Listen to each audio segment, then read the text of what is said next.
Today, I'm speaking with a former CIA agent who led a team of spies on the ground in one of America's most aggressive adversarial countries. Today, we dispute myth from fact. We talk about surveillance and privacy and what the CIA really does. His name is Andrew Bustamante. This is the Jay Martin Show, where we dissect the greatest minds in geopolitics and finance. You're going to enjoy this one. This is Jay Martin. All right, here I am with Andy Bustamante. Andy, it's great to have you back on the show. Thanks, Jay. I'm glad to be back, man. So here's what I want to talk about. You are a former CIA agent, as is your wife. You led a team of spies on the ground in one of America's most powerful adversarial countries. And you almost didn't make it out, but you did. And you since moved on from the agency and you published a book on that experience, Shadow Cell. The CIA tried very hard to prevent you from publishing this book, but thankfully, a legal battle grounded in the First Amendment allowed you to get this book out. So here's where I want to start. What will people understand after they read Shadow Cell? It's a great question, and I appreciate the quick summary there too, Jay. So, and more than anything, I appreciate the fact that your cover is already bent and curled, so I can tell that you've been reading the book. You can tell, right? Yeah. No, but in all honesty, when people read Shadow Cell, I think they're going to have two kind of aha moments simultaneously. First, they're going to realize how much of espionage is a team sport, and the movies don't do a very good job of showing that. You get a sense that there are multiple people who play a role, but there's always a hierarchy in the movies. And the field officer, who's the one out there on the leading edge, is always the hero, when in reality, it's very, very different. And inside our Shadow Cell, all of the people collecting the secrets were valuable team players, but the real hero was actually my wife with her anxiety disorder, who came up with the entire strategy that everybody else followed to make such success, right? So the first thing people will learn is how espionage really works, how spy teams actually work. The second thing that people will realize, or the second thing that people will learn, is that spying is a very human experience. And in our book, we talk not only about our operations, but the operations of a mole that had penetrated CIA's ranks, and how that mole lived his life, how he lived a double life, how he lived two lies simultaneously, and why. It's really important to understand that when somebody commits treason against their own country, the reason they're committing that treason is very human. And we never, ever see that in movies. We never hear about that in conversations. You don't get that in a 24-hour news report. So it's a very intimate, transparent look at modern day espionage. Yeah, because in the book, you and your team were effectively the bait that was used to lure and find, therefore, this mole. Is that correct? You were aware there was a mole in the CIA. You didn't know who it was. And so you and your team were essentially deployed in order to bait the mole. That's correct? Yeah, that's correct, Jay. And more specifically, it was my wife and I. My wife, who, like you said, is also former CIA. We were married. We were put under joint kind of cover identities that actually took advantage of the fact that we were married. It's what's called a tandem operating couple. So we were a tandem couple, and we were sent to create a whole new way of spying on our adversary, because the mole was helping our adversary. So anything that historically we had ever done, the mole was already feeding the adversarial country. So our adversary was always one step ahead of us. And when you're talking about a geopolitical rival, there's only a handful of countries that meet that criteria for the United States. And when you're talking about trying to outsmart, outwit, outmaneuver a geopolitical rival, a mole is an incredibly damaging thing. So what they asked was for my wife and I to go overseas to an undisclosed location and create a whole new way of operating. And in so doing, CIA knew, but did not tell us, that by creating something new, it would force the mole to have to try to find us which would make the mole most likely make some kind of mistake that would highlight him to the internal agency. And what was so novel about your approach, yourself and your wife, Jihi, was that you borrowed some strategies from traditional spy work and you married them with things that you learned from modern day terrorist cells. And it was this hybrid approach that's now revolutionized the agency to a large degree, correct?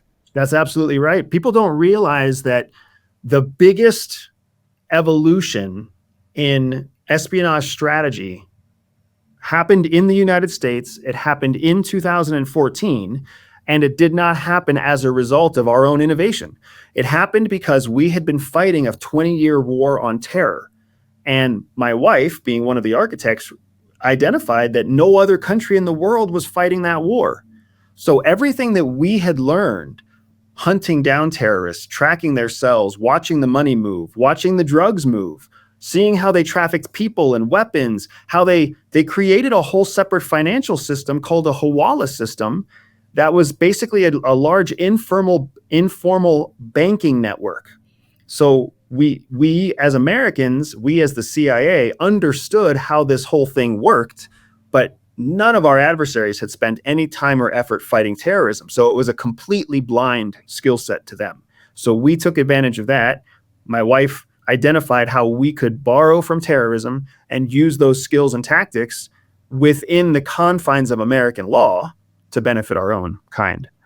Okay, and so to just like massively simplify the process and kind of how the mission would roll out, you had a team, and I would love you to share a little bit on sort of the hierarchy and the various independent roles that exist from your wife, Jihi, who was a targeter versus a field officer and what the individuals do. But you're deployed on the ground and your mission is to kind of flush out potentially valuable targets. And you just got to, walk me through that. How do you discover who might be valuable to you? And then how do you bring them into a conversation and start to squeeze some of that utility out of them? Yeah, so there's a lot going on in the question that you just asked. And I appreciate your approach of trying to keep it simple. So I'll simply start by talking about the targets. The targets we were trying to identify were targets that were obviously foreigners who were related or supporting our adversarial country's government, military, and intelligence ambitions. So if they were tied to the government, if they were tied to the military, or if they were tied to intel in either a formal capacity, like a government employee, or a commercial capacity, like a contractor or somebody who like builds new bases or builds airplanes, right? If they were connected in any way to those three priorities, we would identify them as a target for collection.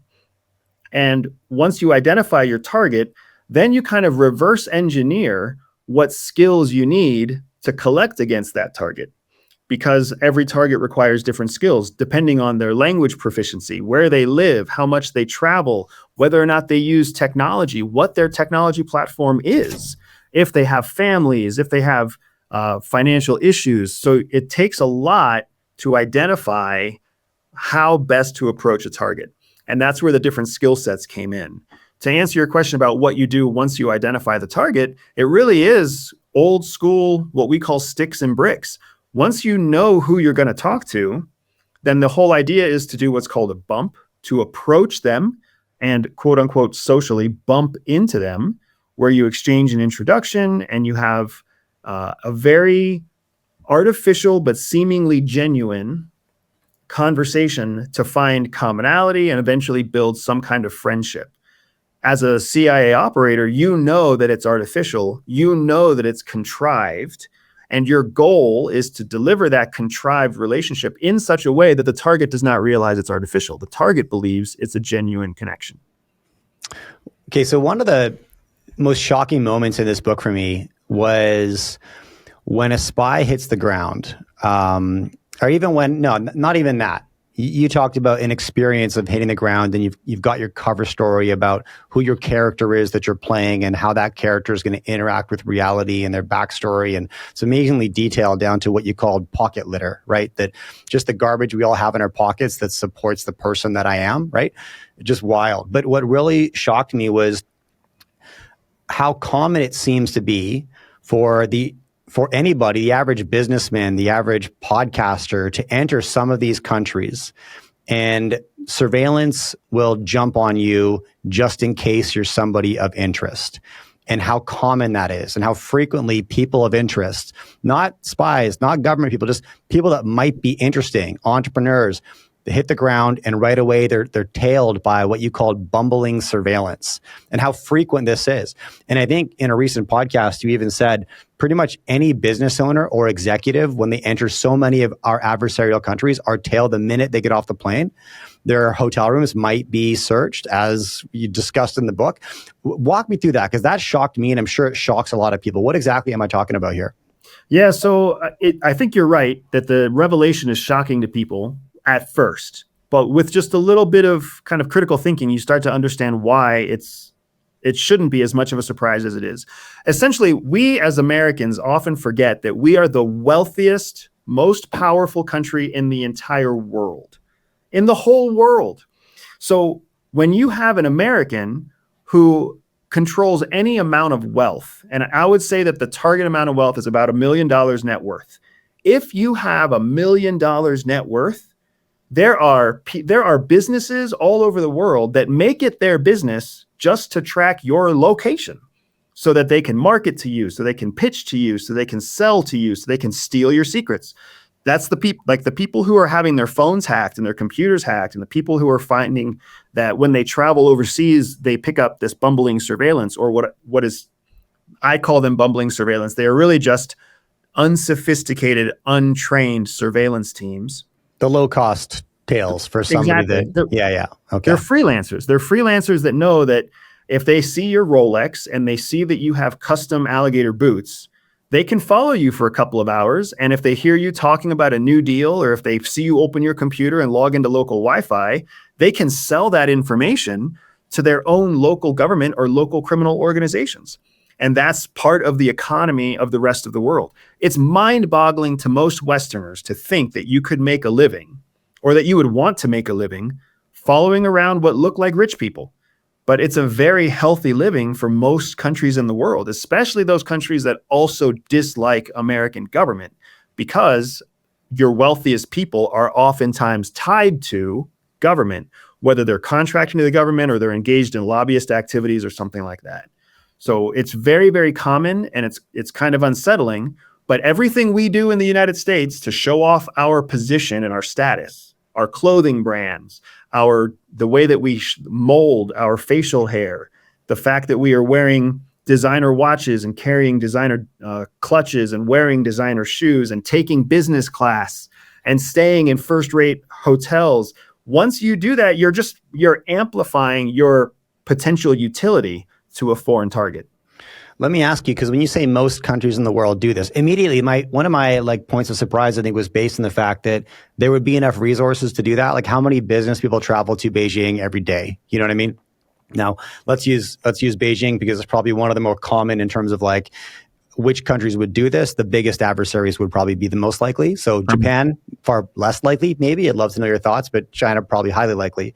So how many business people travel to Beijing from America every single day? And there's enough resources, boots on the ground, low cost surveillance individuals that'll just tail them. And so when you say most countries in the world, let's walk through what that means exactly. Like, could I expect that if let's say I meet your criteria of an interesting person from a net worth or profile standpoint, whatever they're looking for, they can find that in me. I get off an airplane in India. Am I being tailed? Yes. Yes. Brazil. Am I being tailed?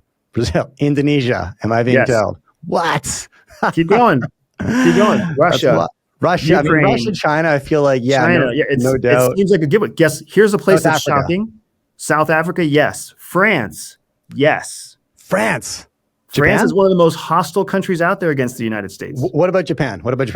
Japan, so here's the trick.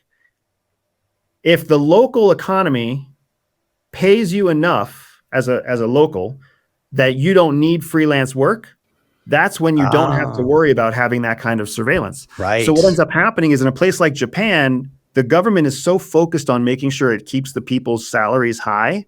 Yeah. Even if you're like a sushi roll person, or if you're like a bartender, or if you sell chocolate on the corner street or ice cream on the corner, the government subsidizes your salary. So there aren't the very poor in Japan. Any place where you have the very poor living in a city, that's where you have the ripe opportunity for this kind of surveillance activity. Interesting. I'm going to Kyoto with 6 other business owners in October. And I'm like, okay, we're going to keep our eyes open, try to find these guys, right? The common faces that seem to be at every restaurant we're at. Yeah, it's not quite that easy, but I totally get what you're saying. Especially in a place like Japan, where the immigration policy forces that you can't live in Japan unless you are Japanese descent. It makes it very hard to identify any kind of diversity. Yeah. Okay. All right. I appreciate that. So we're back on the ground in this adversarial country. And I guess one of the conditions you got to with the CIA is that you can't mention this country by name. You describe it in detail. You give it a code name. In the book, it's codenamed Falcon. That's the country you're constantly referring to. You know, it's kind of a really fun exercise as a reader to just go through the process of trying to figure out where you were, right? Like, it was fun. And I don't want to give too much about the book away. But walk me through when you were just outlining the process here. You're on the ground, you're discovering targets that might be of value because of who they're connected with. And then you gotta make the bump. You gotta build the relationship. You gotta open the door somehow and get to know their personality, their psychographic, and probably most importantly, their vulnerabilities that you can then pull on. To what extent does the CIA go in order to win people over to their side and squeeze some utility out of them? It's another really good observation. So for the folks who are listening, who are enjoying this conversation, the book is called Shadow Cell. You'll find it anywhere books are sold. And Jay, what you're talking about is when we go to it's called develop. When we go to develop a source, we have to approach that source as a person first. Now, CIA has a rule of thumb. It says that people will work for you if you motivate them first, and only after you have exhausted all options to motivate their cooperation do you try to manipulate them for cooperation. This is completely different than what you hear in the movies. It's totally different than what you hear in the conspiracy theories about CIA. CIA, they are master manipulators, absolutely. We're all trained in how to manipulate human behavior. But the first step in understanding how to manipulate human behavior is that it's really fucking hard. And the first thing that you should do is just try to motivate them. Think about how your life works, Jay. If somebody wants you to help them move on the weekend, if they want you to help them, write a resume or close a business deal, it's so much easier to get you to cooperate when they motivate you to cooperate. Hey, come help me move and I'll buy you a nice bottle of scotch or a 6-pack of beer. Hey, come help, review my resume and I'll make a nice dinner for the whole family and the kids can hang out downstairs while you and I talk business for an hour upstairs. That's all motivational. It's still manipulation. It's still you getting what you want from the other person, but it's got this veneer on it where it's inspiring or it's collective or it's, there's social grace in it. So we try to use those techniques first. So when you're bumping a target, you're not going in there and showing them some picture of them with their mistress. And you're like, hey, we have blackmail and you're going to give us secrets. If you do that, you can't trust the secrets that you're getting. But when you go in instead and you just have an open-ended conversation, hey, it's 11:30 p.m. at the bar at the Four Seasons in Singapore, and you sit down with the person, you're like, if you're at the bar at 11:30, it's been a long day.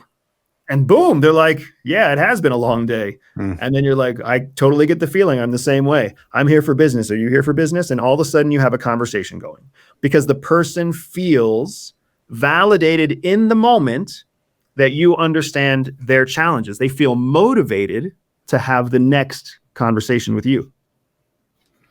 So that's how you open the door. And that would make sense because I'm far more likely to just open up the kimono a little bit if I feel like you're coming from a place of decency, right? Yes. But once we get past that, and you need something more from me that I'm not willing to give, there probably comes a point in time where you leverage something you know about me that I don't want other people to know. Maybe you leverage a vulnerability. No. Okay. That is all fucking fiction. That's what kills me about the movies. That's what kills me about the average person's understanding of espionage. So it's a big part of why I wrote this memoir. Yeah. Okay.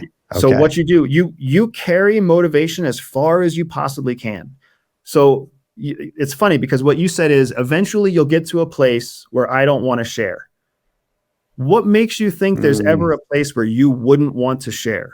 You would right. have to be suspicious in order for you not to want to share. And if I'm doing my job, you're never getting suspicious. You don't think I'm a CIA spy. You think I'm your friend who you met on the road in Singapore. I'm your friend who you've known for 3 years. I'm your friend who was introduced to you by your other friend from college, right? Why on earth would you ever hold back a secret about work Hmm. when you don't feel any threat at all?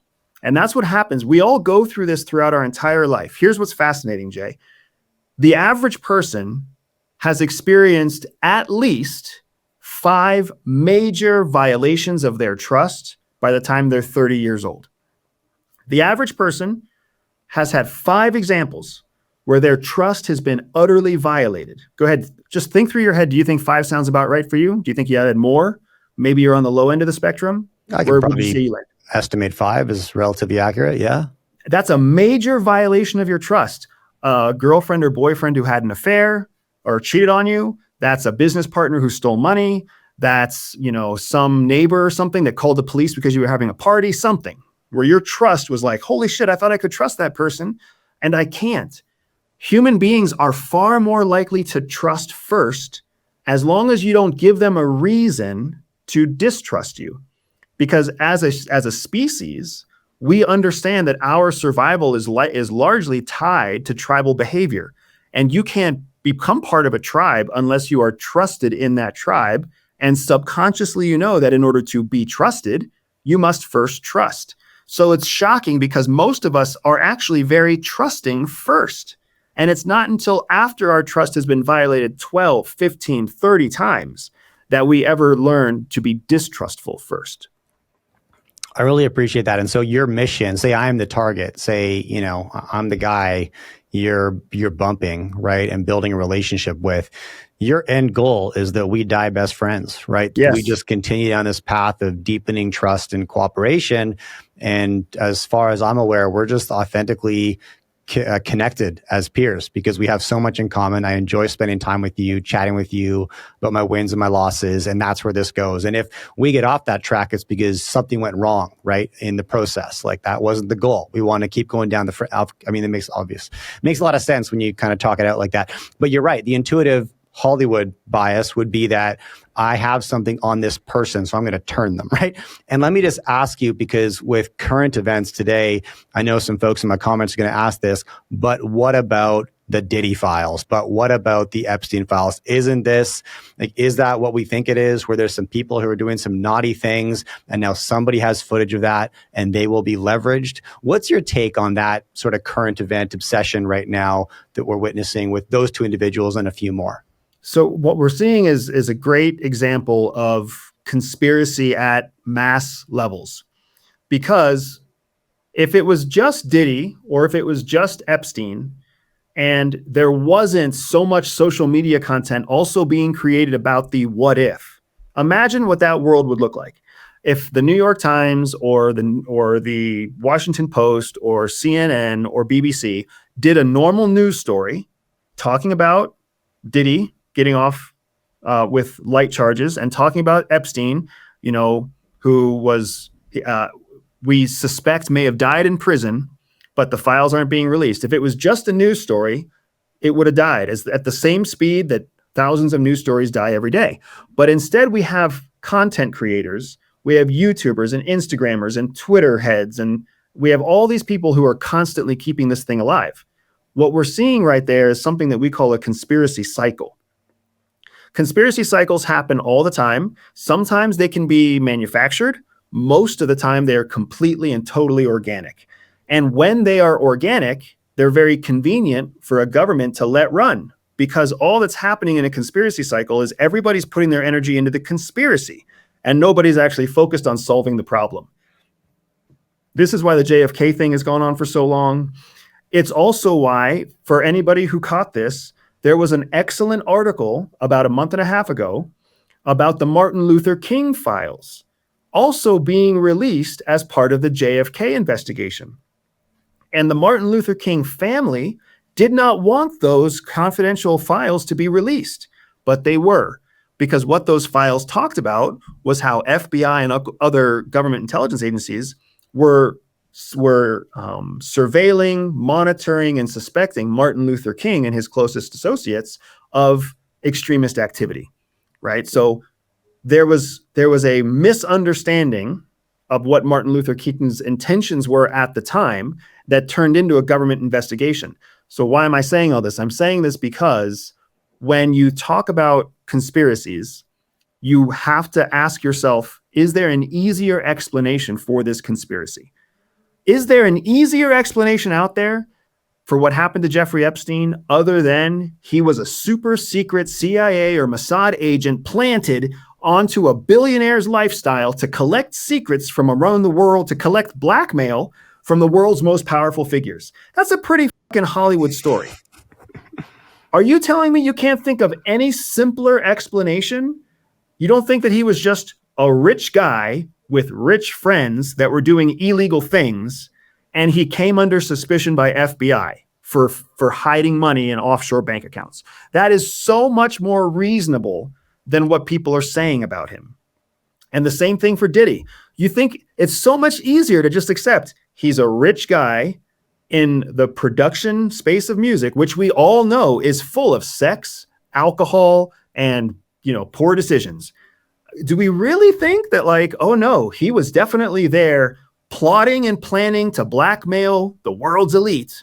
No, come on, guys. Like, I understand that it sounds sexy because you could read about it in a book, but real life criminality and real life espionage, it's so dull and so boring that it would never catch your attention.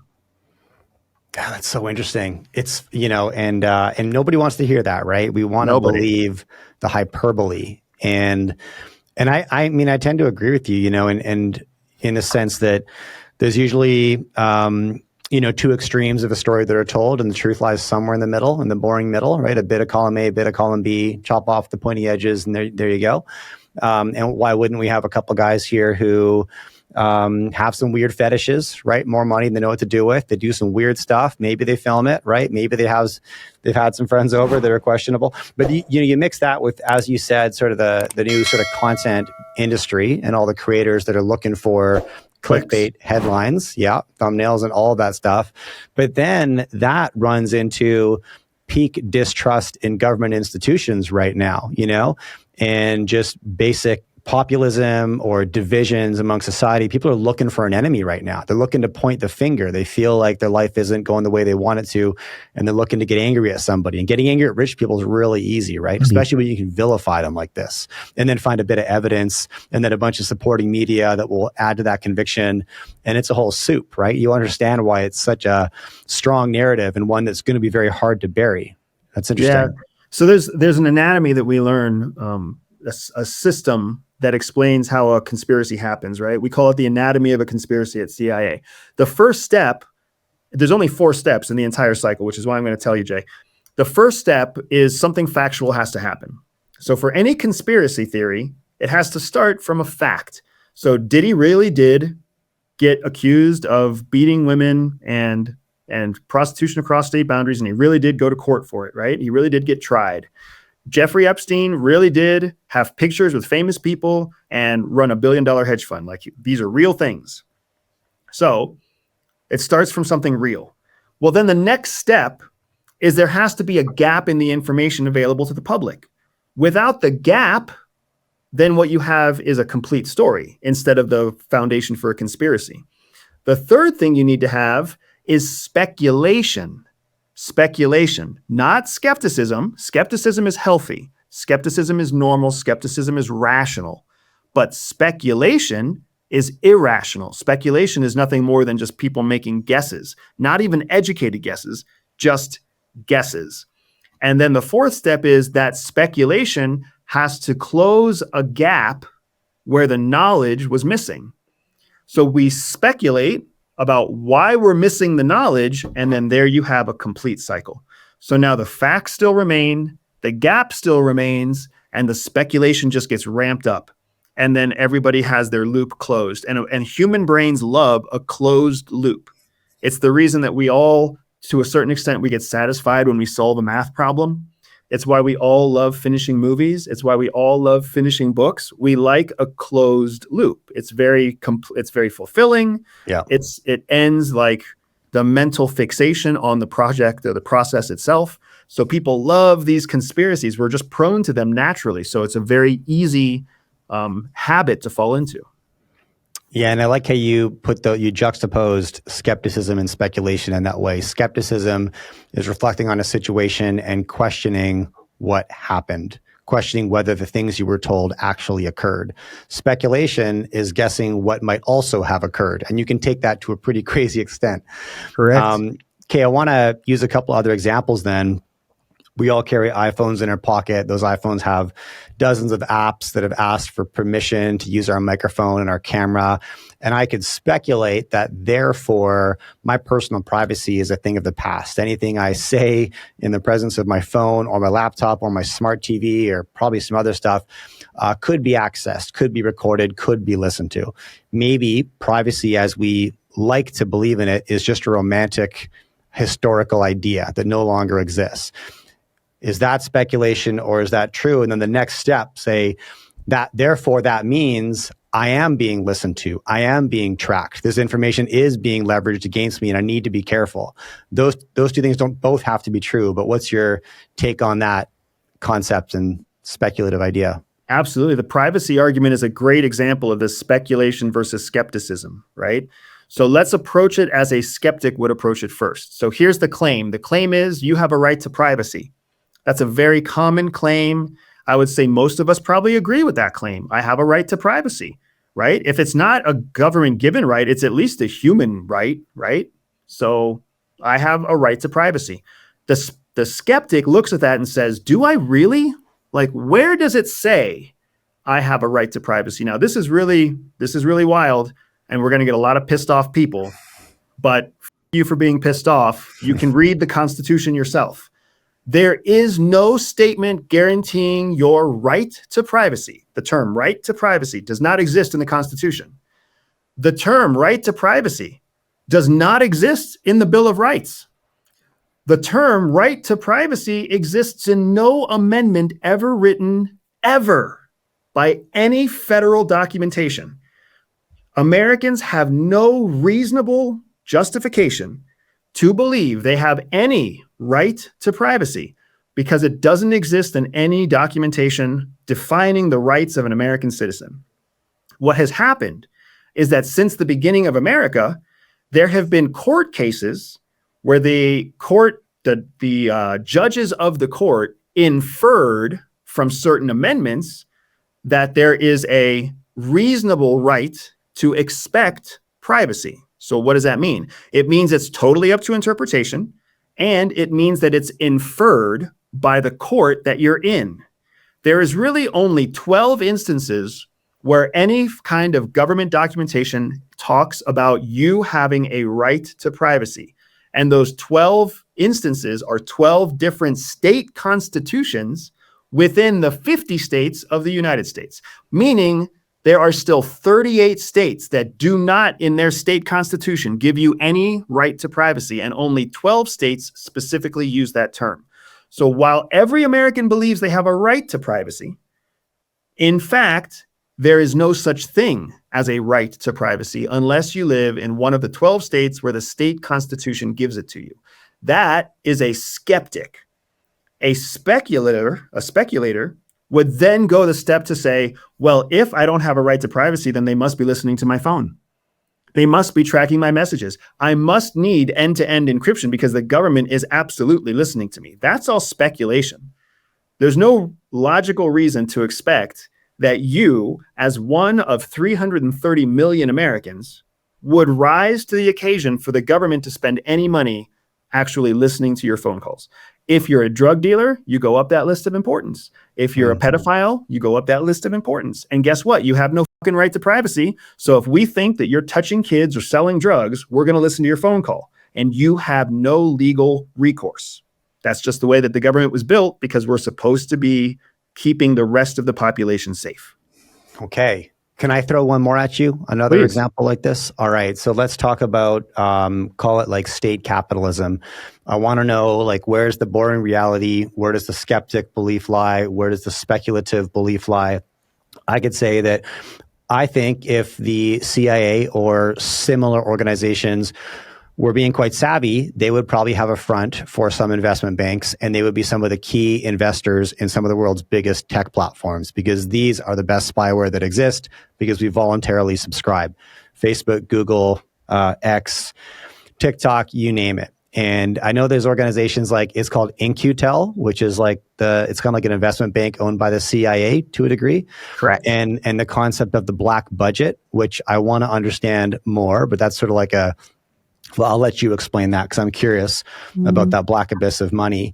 But so I might go as far as to say that if this is true, that it's in the CIA's best interest to control some of these mega tech platforms, they would find a covert way to do so and white label some of the biggest investment banks. Maybe Andreessen Horowitz is a CIA arm, and they're funding the biggest tech platforms in the world and therefore have access to all this data, and that's the speculative runaway. Like, where does that marriage really lie? What's your thoughts on state creep, big tech surveillance, and the capital agreements? I love your question because inside your question itself, Jay, if you go back and listen to your own question back again, you'll see how even in your own manifestation of the question, you crossed out of skepticism and into speculation. You started by saying the skeptic would say that the government would have a vested interest in large tech. But then by the end, you said, so it would make sense that the government would want to control these large tech companies. The first statement was skepticism. The second statement was speculation. The In-Q-Tel example is a perfect example. In-Q-Tel already exists. It's already publicly known. It's a giant investment platform funded by CIA and other government organizations to invest in cutting edge technology. DARPA is the same way, and you have many cleared contractors from Lockheed to CACI to Northrop Grumman, all of which are in the same boat. They're all commercially viable companies. They're investment platforms that are funded by the government. There's also an excellent example throughout the history of like World War II. World War II has great examples. End-to-end encryption, as we know it, was actually created by a Dutch company in the 1940s. The United States identified that Dutch company, and the United States wanted to be able to have the ability to hack into the encryptions that the Nazis would use.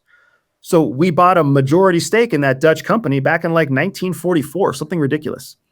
Well, that Dutch company helped us crack the code against the Nazis, but we retained ownership of that company all the way until like the 90s. And we kept leveraging that same ownership stake to hack into various encrypted systems that were being used by warlords across Africa, oligarchs across Europe, drug dealers in South America, because everybody would go to the best company in the world for end-to-end encryption, and CIA owned a majority stake. And that came out in a New York Times, I believe it was a New York Times piece, in about 2017, 2018. So anybody can look that up, right? CIA owned the world's best encryption company. Look it up. You'll find all the details yourself. But it's a super fascinating example because you're damn right. It makes sense that CIA and all of the leading intelligence services of the world would want to have a stake in the most current, most modern technology that's being created. People forget that the reason we have pens that write upside down is because NASA was the one who funded that research. Governments always fund innovative, cutting-edge research first because they have plenty of money to do it. Commercial organizations don't do that. Now, where it crosses from skepticism into speculation is when you start thinking that those commercial organizations are in the government's pocket, like the government can control them. The government can't control Facebook. It can't control Google. It can't control YouTube. Inside the United States, a company has all the same rights and privileges as an individual citizen. So what you cannot do to a citizen, you also cannot do to a company because it's treated like an American citizen. Does that mean that Facebook and YouTube don't cooperate with the government? Of course not. If you were a US citizen, would you cooperate with the government? Especially if the government had the ability to stop your business, seize your revenue, if they had the ability to basically write a policy that made your whole business illegal, right? Think about Blockbuster. Blockbuster was like the world's best video rental store until a brand new technology came around and bankrupted Blockbuster. At any given time, Facebook knows that policy could be written tomorrow that makes social media, Facebook, illegal, just like policies being written that makes TikTok illegal, right? A few words from the pen of a bureaucrat can kill your billion-dollar business. So with that in mind, it's just a simple incentive for Facebook to cooperate with CIA, FBI, DEA, you name it. Google wants to remain the world's biggest search engine. A simple stroke of policy and it loses that advantage. So it wants to cooperate, and it owns YouTube. So YouTube wants to cooperate. So all these companies, they're not under the government's control. They just understand it's in their best interest to continue to land on the side that supports government goals. Maybe you see that as the same thing. That's fine if you do, but at the end of the day, you're doing it too. You don't want the government to change a policy that cancels your ability to make money. So you continue to pay your taxes, drive the speed limit, and pay your proper dues to make sure that you don't have your business closed. Yeah, no doubt. Okay. What I was thinking about as you're explaining that, you mentioned as powerful as some of these companies are, their more powerful adversary is always the policy creator, right? The government. And it seems like if an entrepreneur reaches that level of hyper success, eventually that's the opponent they run into. Go back to doesn't matter, Rockefeller, you build the massive conglomerate, take over the industry nationwide. Eventually you run into a bureaucrat who can stop you dead in your tracks. That was part of the reason I was curious if that was why Elon Musk was cozying up to the administration in the fashion that he was. Here's an entrepreneur who's out of the stratosphere, right? We know where this is going. Eventually you'll run into the bureaucrat that stops you in your tracks. And studying that history, I wondered if that was part of his strategy, cozying up to the White House, building those relationships, more of a cooperative take. I don't know if it worked out for him, but what's your take on that? It's a perfect example of what you're saying, right? Policy will always trump business, always. In the United States, that's how it's going to always work. We are a bull market, but who defined that bull market? The government. Right? The government controls martial law. The government controls the tax base. The government controls the investment interest rate. The government controls everything. That's what a government is supposed to do. So whether you want big government or small government is irrelevant because you still want government, and government's job is to control the commercial activity of the country that it's within. So Elon Musk thought that if he cozied up to the head diplomat or the head bureaucrat, that somehow it would make a difference. And Donald Trump basically came in and was like, hey, thanks for all your help, Elon. We're not helping you. And Elon could throw a fit and he could cry about it and he could, say he's going to fund opposition parties. But at the end of the day, the bureaucrat won. And Elon Musk, for all his power, all his innovation, all his wealth, was left packing. Nobody wants to hear that, hey? Nobody. Especially not my audience. They're losing it right now in the comments about this. Yeah, that's okay. The libertarians and I'm here to tell you the truth, right? The liberty that you have, libertarian, was given to you. It was given to you by some bureaucrat, and you can disagree with that all day long. If you want to drive to Capitol Hill, I promise you, somewhere on Capitol Hill, they're having a conversation right now about how they gave you your liberty and how you're ungrateful to them and how they need to create a new narrative that you can believe, because what you're believing right now is a narrative that's spun by foreign intelligence. That is the way it works on Washington, D.C. That's why your down-home Arkansas boy who gets into Congress at 27 years old, by the time he's 47 years old with 20 years in that congressional seat, he doesn't give a fuck about you anymore. All he cares about is staying in office, cashing in $250K a year to write policies that may or may not help you, but always spinning the content. Okay, a couple other questions I want to ask you here, and I actually want to close the loop on the ground surveillance and bring it home to the U.S. We talked about, Indonesia, India, Brazil, China, Russia, Japan, high profile businessman gets off an airplane or woman gets off an airplane into the airport, start navigating the city in their tail, just in case there's something interesting about them. Does that occur in the United States? Why would it not? Like I'm trying to make sure people understand the concept here. Yeah. So why do Yeah. you think it would not exist in the United States?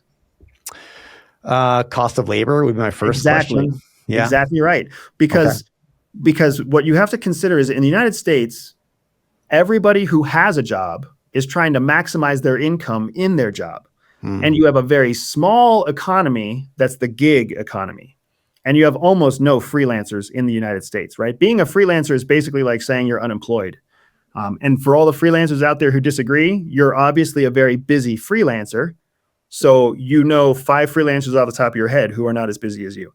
Once you leave the borders of the United States, freelancing is a full-time job. For most of the world, freelancing, second jobs, third jobs, fourth jobs are very, very common because just making enough money to survive day to day is a challenge. In the United States, we don't have that challenge. So when you go to another foreign country, there's always 10 people who are like, well, my shift just ended, so I might as well go sit in the lobby of this hotel and read a newspaper for a couple of hours, because if somebody interesting walks by, all I have to do is know their name, their hotel room, when they arrived, a couple of things that I could use to describe them, and that individual can now literally go out the front of the hotel. They can go find a cop, they can go find a criminal, and they can be like, hey, I've got information you might be interested in. If you have $5, I'll tell you about this rich American oil tycoon that just checked in at the Four Seasons, and he's going to be there until Thursday. Now, that criminal, there's a good market there because that criminal wants to know who that person is so he can mug him the next day and take his watch. And the police want to know who that person is because the police are like, oh, I also need a second or third job. So maybe what I'll do is wear my uniform off duty tomorrow and I'll shake down that guy for $100, bribe. If you've been through Mexico, you've seen this firsthand. Yeah, that's fascinating. Okay, so therefore in the US, if it's less likely from a human labor standpoint, is that replaced by something else, by some kind of digital surveillance, tracking, anything like this? It's not. And what we're getting to here, Jay, is part of the problem, part of the challenge of the United States on a law enforcement and national security level, is that the United States is one of the most what we call permissible countries in the world. Permissible means you have the ability to carry out nefarious activity almost with local permission because there's nobody that's going to stop you, research you, police you, whatever else. I mean, fuck. In the United States, half the states don't even like their own police officers. So of course we have a permissible environment here for criminals. So when foreign intelligence organizations look at the United States, they see wealth, power, and a permissive environment. Whereas in the United States, when we look at Saudi Arabia, or when we look at Russia, or when we look at China, we don't think for a second that those are permissible areas. We think, oh, those are police states. Those are surveillance states. I don't want to go there and be a criminal. All the criminals of the world say, I want to go to the United States and be a criminal. And all an intelligence operator is a professionally trained criminal. I like that. Look, Andy, I'm glad you're able to publish this book. And what I would say, first of all, to anybody who's hearing any part of this conversation and you're just not enjoying the perspective that the government has far more control than you wish it did. We most of my audience is commodity investors, right? And we should know it's not your job to complain about the rules. As an investor, it's your job to understand them and then play the game to win, right? That's it. I have the cards I have in my hand. It's my job to play a good game. And so what I appreciate about your take, Andy, is that you come from what you might call the belly of the beast. You come from boots on the ground work in these adversarial countries. You're inside the organization, assembled the team, sent on the missions. And so what you're talking about is from a place of personal experience, as is the book, man. Shadow Cell.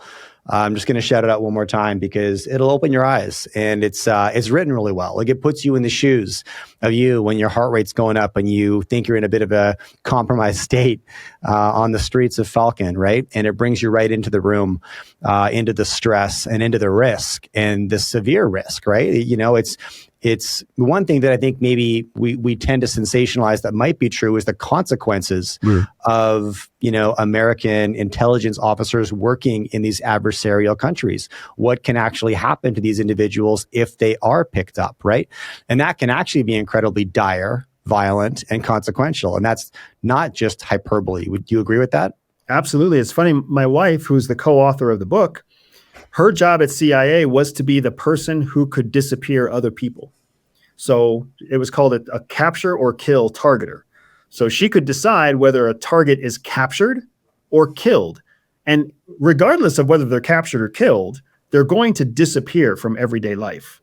And if anybody here thinks that that's unbelievable, like it's hard to make somebody disappear, just think about how many Americans are being held in overseas prisons that you don't even know about. It seems like by the time you hear about it in the newspaper, they've already been in prison for 3, 5, 7, 12 years because they were essentially just disappeared. Once they were arrested, they were put into prison. There was no public notification. Nobody called their family to say this is where that person is. For years, it just went by that nobody knew where this person went until the adversarial country announced to the Americans, hey, we have your prisoner because they violated this, that, or the other law.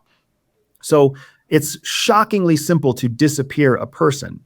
And my wife was very keenly aware of that throughout all of our operations with Shadow Cell because she knew that I would be the person to get disappeared.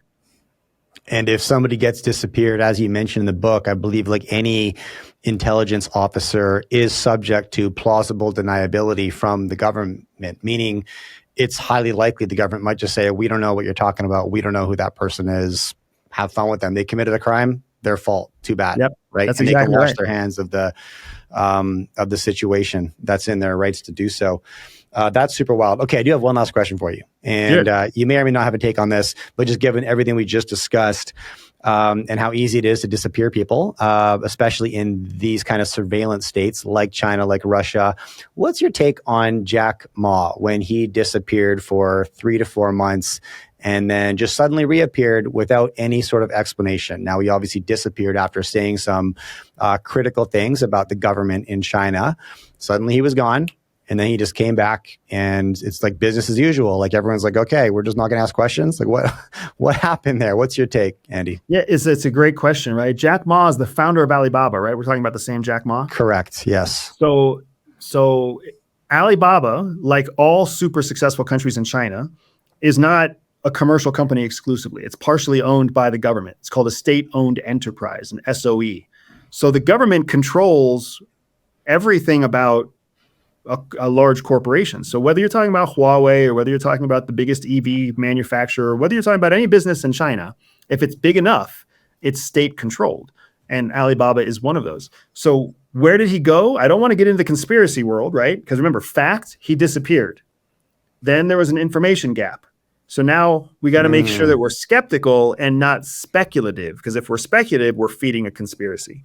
So my skeptic side says, where did he go for 3 months?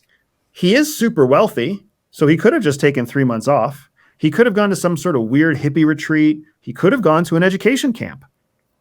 The Chinese government could have said, hey, you can't be critical of us. We're the ones that are making you millions of yuan a year. So they could have taken him and penalized him. They could have put him in some kind of luxurious prison, or they could have put him in some kind of house arrest to punish him without making it public. There's lots of things that could have happened, but the fact remains he fell off the map for a quarter.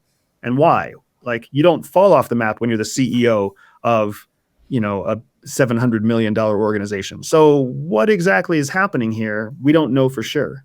So my take is it's very likely that the government got involved because he was an opponent of a government that is heavily policed and his success was tied to the government supporting his business. But what did they do? I'm not sure. Okay. Look, Andy, I appreciate your time, man. And congrats on the book. Check it out, Shadow Cell, anywhere Books are sold. You'll find it. Yourself and your wife, Jihi, congratulations. Really glad that you were able to get the book published, by the way. And very keen to hear people's response. So grab a copy. Let me know what you think, guys. And Andy, thanks so much for your time today. Thanks, Jay.